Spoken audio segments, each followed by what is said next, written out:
Welcome back, everybody, to Enigma Garage on this humid, nasty, muggy day. And, yep, I did it. I forgot to fill the converter with fluid, and I was going to get ready to first start the motor.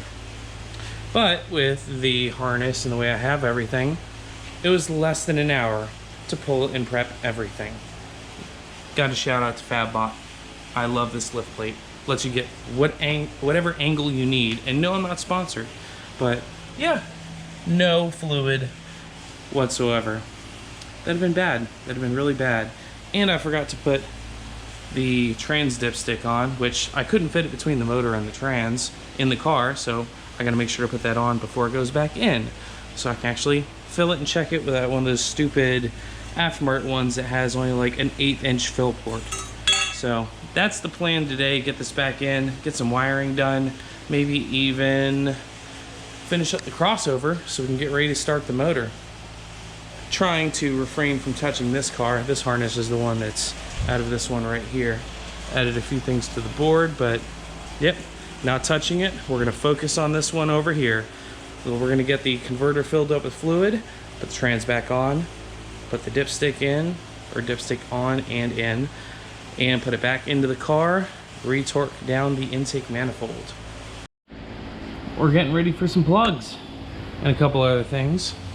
I put the starter on, and make sure you put the one like I talked about before with the long ears, the 2 long ears on it.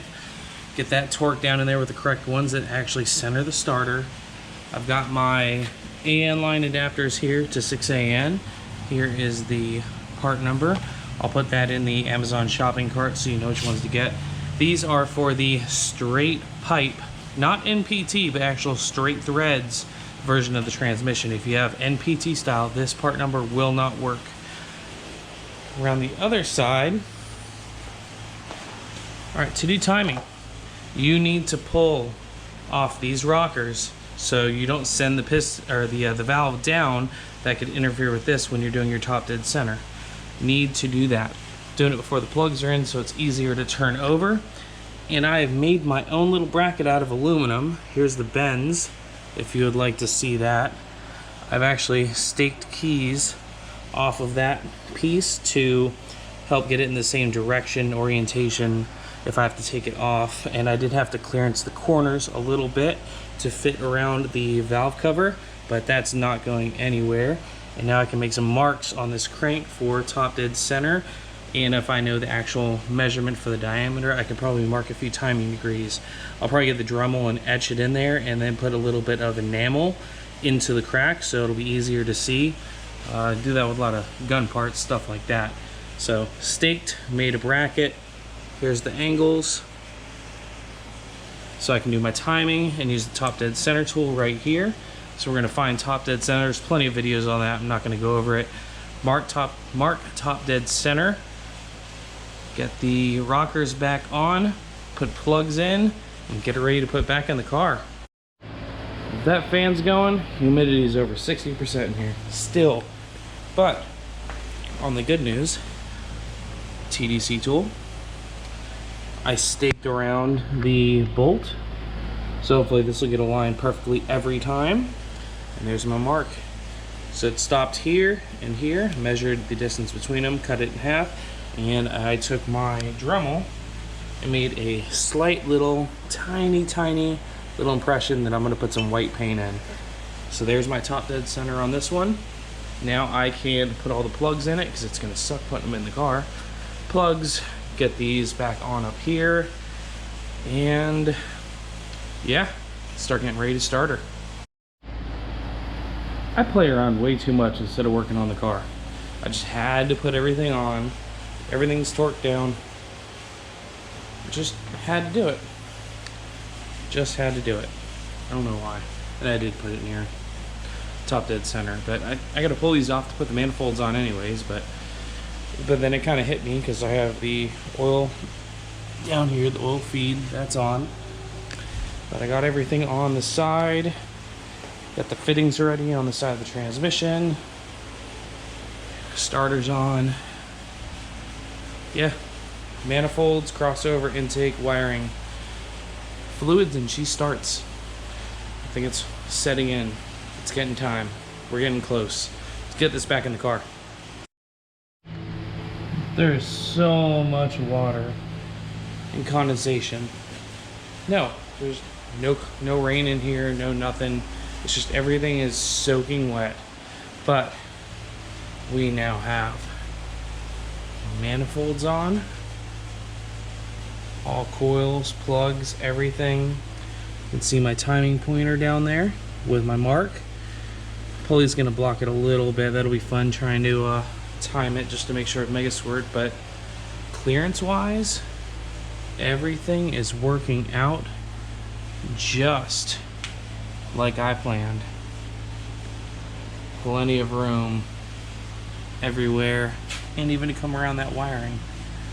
And it'll clear that sensor right there, the crank sensor. This will be really easy. This can just come up to that mark there, and it's just going to be a little connector and then that crossover to come over. But here we are. Got to do some wiring. It's New Year's in a couple hours, so I'm going to call it a night tonight. I'm really tired of getting just soaked laying on the ground. That's very disgusting. But I'm getting there. Hopefully I'll have a first start by, I'm off Monday. Maybe I can start it Monday. See you tomorrow. And happy 2023, everybody. I'm working on the crossover connection now. So this is going to come down and around this way. And I'm going to groove the top and this side over here so it'll fit up onto the Y pipe to come over. So it'll go out this way, and the other one's gonna come over this way. So working on that. Got a couple pieces being cut now off of a old piece of down pipe. Gonna get a few of those, and I already have everything kind of mocked up over here. Good old ratchet strap system. Got the turbo where I want it inside the fog light hole. Hopefully it doesn't move too much. A little bit of condensation on this thing, and that's mild steel, so I took a torch to it to kind of clean it up, get all of the water out of it. But this is just going to come to a 90, an up, and then a pi probably straight to there, and then this will come over, and with that piece that just fell off over there, up and over this way into a transition. So the Y is going to be roughly right here, and I'll still be able to access this bolt, and hopefully still have room for the radiator hose to go down that way. Everything should still clear just fine. And let's get to fabricating. I swear, sometimes I just have no idea how I get things so close. I don't know if it's because I practice so much or a little bit of luck. But that is almost perfectly aimed at that. It's a hair aimed that way. So I'm putting a 9-degree cut on that one over there. So it'll go straight to a 90 degree.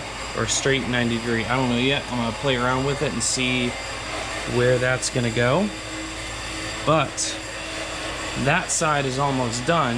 And then once this is done, I can work on the bottom transition over to this pipe, which obviously we're gonna have a little bit of play here because of the flex.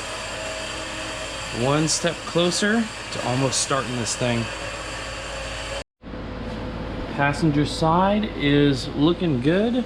I just have to clean up that gap a little bit by kind of twisting it a little, but I'm going to mark that, weld that one up solid, then I can cut the hole for the crossover, come over this way. Getting closer. Let me tell you guys how hard that was to make that transition. I sat here with a cutoff wheel, a grinder, back and forth, back and forth, back and forth. But it came out pretty decent. A little overheated in some spots, but you know what? It's gonna work. So then I can put this back in the car and start working on the rest of the crossover. Here's a quick tip. If you run out of V-bands, you can run and grab the other pipe. As long as it's female and female, you can clamp them together so you don't have any distortion on that flange instead of ordering a V-band and waiting on it. So once this all cools down, I can put both of them back into the car, I'm actually weld that one solid because I know the angles are fine, and then start working on merging this side over to this underneath that crank pulley. There we go. First crossover I have ever done. This flex saved my life. Such a pain trying to get everything lined up and then into a merge. There you go, blew a hole through that right there. But yeah, I have to still weld her solid, but to put this on is a major pain. You have to kind of fit this side in, leave it loose to twist, come over here, get the V-band latched, come over here, set the little flange, tighten it down just a little bit more, come over here, back and forth, and that took forever. But look at that clearance, everybody. Everything worked out perfectly. And this thing is stout. Let me tell you, it is not going anywhere. And it's not even welded solid. So once I get this welded solid, I can hang the turbo, put a little bit of downpipe in there and run it back that way and up underneath with all the clearance I have.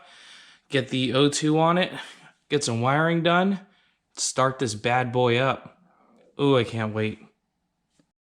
So one thing I did notice with the crank sensor, how it's pointed that way, I was going to run it back behind and everything, but now that I'm looking at it, it seems like a way smarter idea to bring it out this way and then just connect it up to this harness and up and over to the box.